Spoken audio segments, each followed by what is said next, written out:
We tend to think of worms as harmless and boring.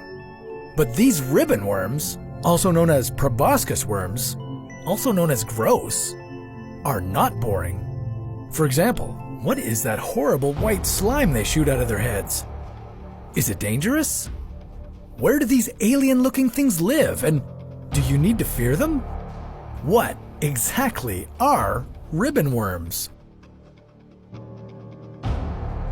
There are over 1,000 different species of ribbon worms, and most of them live in shallow waters in the ocean. Some of them grow up to 30 meters long and 2.5 centimeters in diameter. Other ribbon worms are tiny, less than a centimeter long. They vary a lot in size and behavior, but all share one common trait.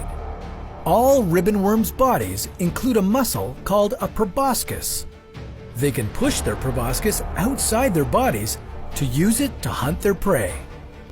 Think of a proboscis like the finger of a glove that's turned inside out, and you'll have an idea of how the worm contracts its body to push its proboscis out. Some kinds of proboscises are sticky. These ribbon worms catch their prey by shooting a white sticky goo at snails, mollusks, and other worms. Other ribbon worms have proboscises with suckers on them, and they use their suckers to grasp their prey. And others can stab their prey with the sharp spikes attached to their proboscis called stylets. If a worm loses its stylets, it simply grows new ones, keeps them in pouches inside its body, and puts them back onto its proboscis as needed. Once the worm has captured its prey, it drags the horrified creature towards its mouth and swallows it whole. Some species of ribbon worms can expand to twice their width to swallow bigger prey. And the proboscis is not just a hunting tool, it's also used for defense. Attacking creatures don't like it when a ribbon worm throws its stylets at them. Many ribbon worms are also poisonous and taste terrible. Some species make tetrodotoxin, which can paralyze a creature and kill it by asphyxiation. This venom also causes paralysis, so the worms can stun their prey.